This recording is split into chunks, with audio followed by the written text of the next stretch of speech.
I'm Heather, and this is the Living with Addiction podcast, where I show you how you have more power than you realize when it comes to helping yourself and your child that's struggling with addiction.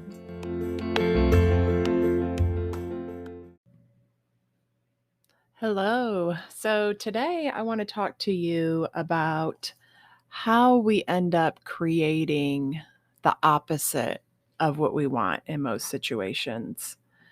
So, how often do you intend to create a positive experience with your child that's struggling with addiction?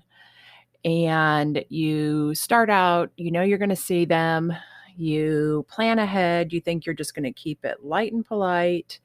You're just going to give them a little bit of love, enjoy spending whatever time with them you can. And then instead, it turns to disconnect, arguments. And then you're wondering, like, what the heck just happened? Like, I went into this situation thinking that it was going to be one way and I was going to create some connection. And the next thing you know, everybody's angry and you don't even know what happened. Well, I used to find myself in that position constantly. And this isn't something that showed up after my daughter's addiction. It was always this way. It was just that her addiction shined even more of a spotlight on that issue. And I think it's something that so many parents face, whether they're dealing with addiction or not. Like, they're trying to connect with their kids, but yet they end up just wondering why they're uptight and angry all the time and why they can't just enjoy spending time with their kids. I mean, it's baffling. And I used to experience that all of the time too. And, you know, I knew that things had changed over the course of my daughter's addiction and me really working on myself, but I wasn't getting to spend as much concentrated time with my daughter until she got sober, and now she's at home and we're getting to spend a lot more time together, and I'm getting to really see where I really created a lot of the problems in our relationship by the way I thought about things before. And so that's why I wanted to talk about that today, because I had this incident with her a couple weeks ago where I had planned this day for us. We went to this spa where they do like sound healing, and it was this beautiful, relaxing experience. And they play these crystal singing bowls, and you lay there on a meditation table, and they do that for like an hour. And it was just this amazing, beautiful experience. And we had driven 90 miles to do this. And I was also excited about going to that town because there's a beach there I wanted to check out. And so I planned this ahead. I was looking forward to it. I was excited. And so was my daughter. Neither of us had ever done that before. So we're going to go do this thing that neither of us have ever tried. And we're going to get to experience together. And, I'm just wanting to enjoy every minute with her because there's been just so many years that I haven't been able to do these things with her while she was in active addiction. So we go and we have a beautiful experience at the spa with the singing bowl meditation. And then we go to lunch. And this is where I start noticing the huge difference in how I would have acted before I started doing all the work on myself versus the way I acted that day. It was like I was experiencing what was actually happening and also seeing the way I would have acted in the past and seeing how different of an experience I would have created based on literally just a few thought changes.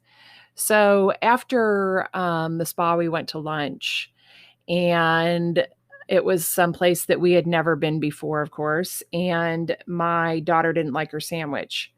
So this is something that would have actually made me mad in the past because I would have felt like now I have to buy her a whole new meal. Isn't she ever happy? Why can't we just have a great day together over a sandwich? These are really the thoughts that I would have been having.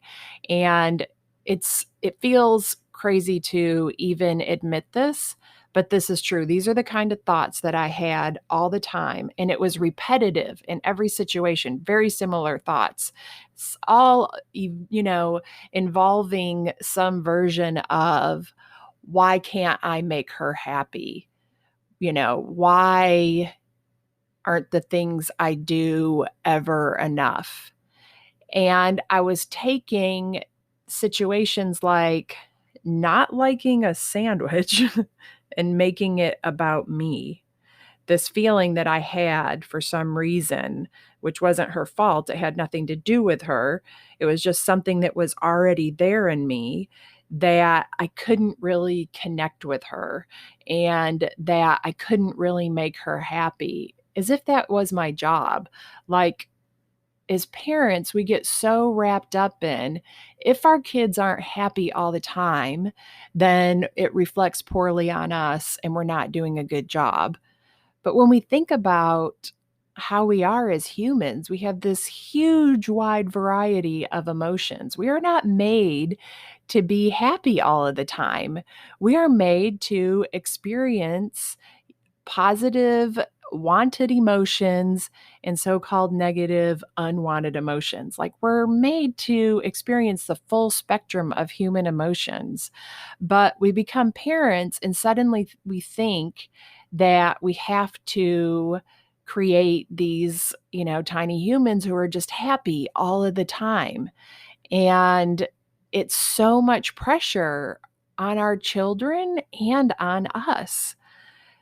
Just think about being under that microscope, like every time you're not happy and excited, that you're being told that you should be and that you don't appreciate things and you're ungrateful just because you had human moments of unhappiness. I mean, we all know how it is. Some days we just wake up for no reason, not feeling great. And so the same things, of course, happen with our kids.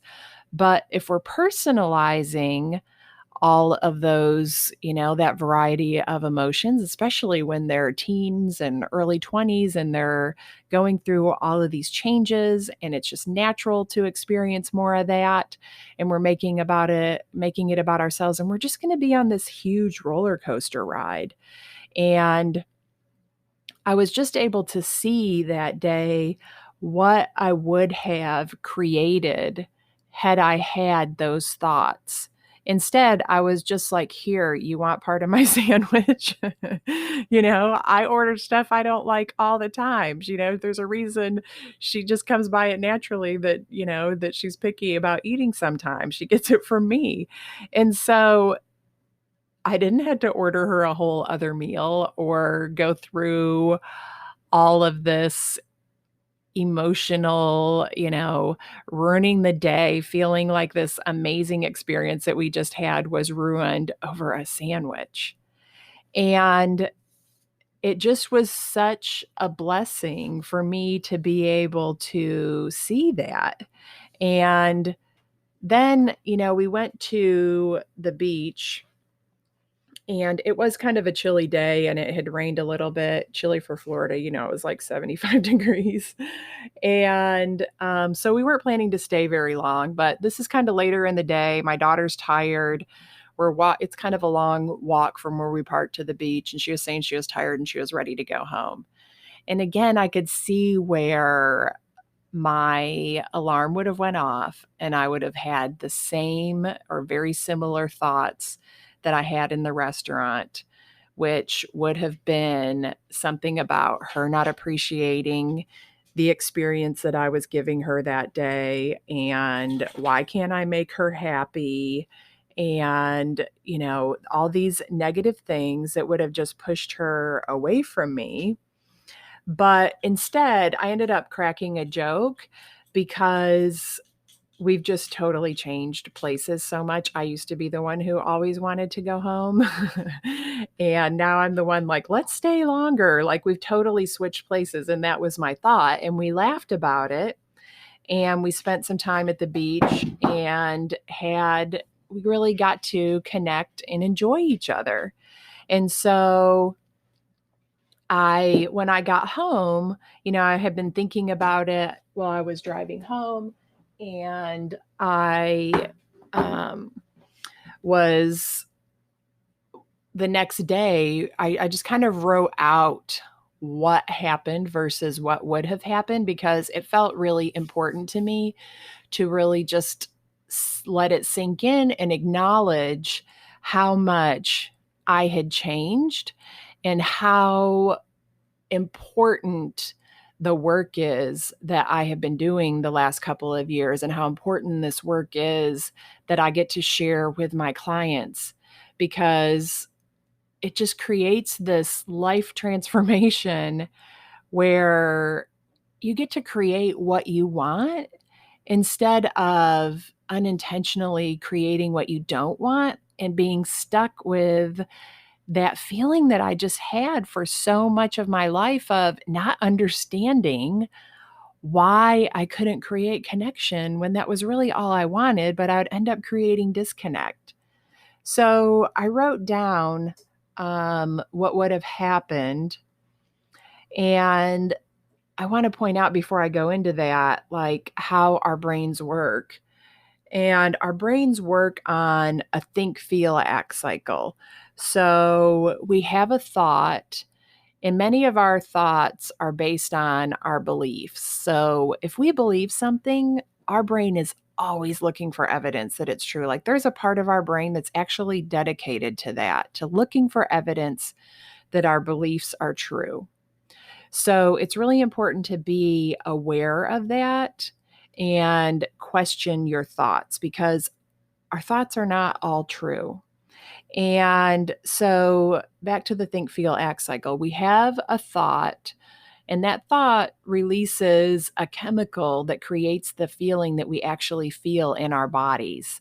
So whether the thought is true or not doesn't matter. It still releases a chemical that creates a feeling that is very real. I mean, it's actually a feeling that's happening in your body. And then we take action in our life based on whatever that feeling is. And that creates all the results that we get in our life. So it's really important to know that this is always happening, whether you realize it or not. Like, even when you're daydreaming, there's just these thoughts are very repetitive, they're subconscious. And so it's important to create awareness about what you're thinking and notice when you have a feeling, remembering what you were just thinking about. So, what I wrote down about what happened that day was my daughter said, I want to go home. And then my thought, this is what my unintentional thought would have been had I not done all of this work. This isn't what actually happened. This is just me thinking through what would have happened in the past. So my thought she would have said, I want to go home when we were at the beach. And my thought, what would have been, she doesn't appreciate me taking her to the beach, which would have made me feel angry. I would have actually felt the sensation in my body of being angry. And my actions would have been, I would have made a snide remark about her never appreciating me. I would have then been stewing in silence and judgment about her not appreciating me and judgment of myself as well for not being able to make my daughter happy. I probably would have left the beach without even bothering to check it out, even though I was really excited about doing that. I would have just been in such a negative mindset that I would have just turned around and walked back to the car. I would have felt disconnected and distant. I would have felt like the day was ruined. I would have been mad at her for ruining our fun. I would have been thinking there's no way I can ever make her happy. I would have been feeling disrespected and unappreciated. And then, as I said, we drove 90 miles there. So it would have been a tense drive home that 90 miles. We wouldn't have talked. I would have just been silent. And, what I would have created there is my anger would have kept me from appreciating her or the beach or having that whole experience. And I think that a lot of parents go through this. It might, not be the exact same thoughts, but it's that feeling of like, why do I always feel so tense? Why do I always feel so angry? And those thoughts are the reason for that. So now I want to go through what actually happened and what I was able to create with that because it's such a different experience. And it's just literally one difference, which is the thought. And so she says, I'm ready to go home. I don't want to stay at the beach. And my thought was, this is hilarious. I used to be the one who always wanted to go home, and now she does. And my feeling was playful. And I ended up, teasing her about how we switched roles. We laughed about it. We walked on the beach and talked for a little while and got to soak up some beach vibes. I got to talk and connect with her. I got to just appreciate being there with her after, so many years of not getting to do things like this with her, and just appreciate what a gift it was to have that time with her. And then as we were leaving, I felt fulfilled. I got to spend a little time at the beach. I got to check it out. Felt like I had a new place to go the next time I wanted to go to the beach. And then, we had a relaxed drive home. It was just nice. And so what I did create there was fun and connection and healing after all of this time that we have spent apart all of these years. And so you can see how that's just such a different situation. It's just completely different. And it felt so good to be able to just so clearly see how much I've changed in the last couple of years of doing this work. Like I knew that I had changed, but it was like one of those moments. It's kind of like somebody who's been training for the marathon and they think they're going to be able to do it, and they know that they're getting better, their endurance and everything, and then they go run the marathon. And that's what that moment felt like to me because, all this time I've been waiting for my daughter to get sober so that I could spend time with her. And so that I could do all the mother daughter things again that we had missed out on for so many years. And it just felt so beautiful to get to do that with her and experience it and know that all of this hard work on really being intentional with my thoughts and awareness had just paid off in such a big way. And I wanted to share this story because it just shows how we really do have power and control in this situation when we focus on ourselves. And so, what I want to share with you that you can do is just start observing your thoughts, like noticing how you feel in each situation, and then backtracking into what you were thinking just before that feeling came up for you. Like when you feel angry or guilty or whatever comes up, just try and backtrack into what you were thinking. You don't even always realize your thoughts because they do happen so subconsciously. I mean, like, you don't have to think about breathing and you don't have to think about having thoughts. Like they're both happening no matter what. And so it's a skill that you build to be able to be the observer of your thoughts. And then just question the thoughts that you have. Like, focus on yourself. This is really important. Not focusing on anybody else. Don't focus on your child. Don't focus on their addiction, because when you do that, you're just completely powerless. All the power and control comes when you focus on you. Focus on yourself and your thoughts. And all your power and control comes from this. And I realize it doesn't come naturally, and that's okay because this is just how our brains work. But I'm telling you how you can take the way your brain works and start directing it and putting it to work for you. So then after you've gone through that process of observing your thoughts, questioning them, focusing on yourself, now just notice the outcome that that created. And then thinking about how different that is from what you intended to create. Or maybe you didn't intend to create anything. It's just one of those situations that happened. But you can start being more intentional with the outcome that you want to create. And so the next thing is just choose a different thought about that situation. What else could you have thought? How could you have seen your choices, given yourself some power and control in that situation? And be very careful not to pick a thought that you can't believe yet. So this isn't about just choosing positive thoughts. It's really about choosing thoughts that are intentional and believable and that serve you. So we don't want to, every situation, we wouldn't choose some amazing, wonderful pie in the sky thought. It's just about seeing your choice and being intentional and choosing thoughts that serve you. And so, as I said, just make sure it's something that you can believe and just keep practicing that thought. Keep being aware. Like, baby steps go a long way here. Like, I've just had a million baby steps along the way of these changes that I've made in my life from where a place where I was just so unhappy and feeling so powerless and desperate and not knowing how to help my daughter, her feeling so unsupported by me.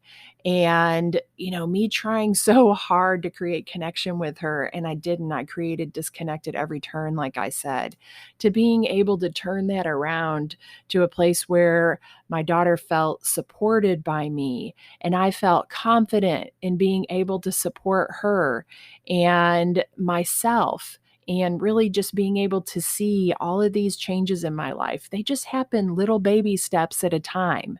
And they happened by me being intentional and putting in the work. It's like going to the gym and building muscle, except we're just working on our brain. So keep being intentional. And the other thing in this process, when you're trying to make any kind of change, is being really compassionate for yourself. I had to practice some compassion for myself the other day when I had this clear vision of what an awful situation I was creating in the past and how much pain I was causing for myself and my daughter with these unintentional negative thoughts. I really had to, practice compassion for myself instead of going into self loathing and hate or anything like that, because that's not going to help me. I just had compassion for myself that for so long this was just the way I operated because it was the only way that I knew how to. As soon as I knew a better way, as soon as I heard something that made sense to me, as soon as I had some instructions to follow, I started changing. And that's what I want to offer you today with this podcast is some instructions to follow so that you can start changing. But just really have some compassion for yourself along the way that, you're not always going to like what you see when you start looking into what you've been creating up until this point, but that's okay. Like, that's just a part of the human experience and growth. And that compassion that you have for yourself will really help you create more connection with your child and have more compassion for them as well. So that's all I have for you today on this. And I will be back next week with another topic. And I hope you have a wonderful rest of the week.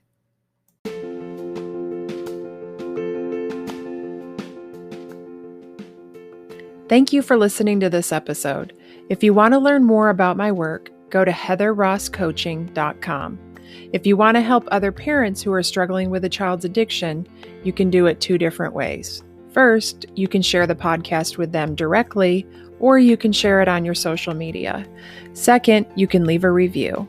Talk to you next week.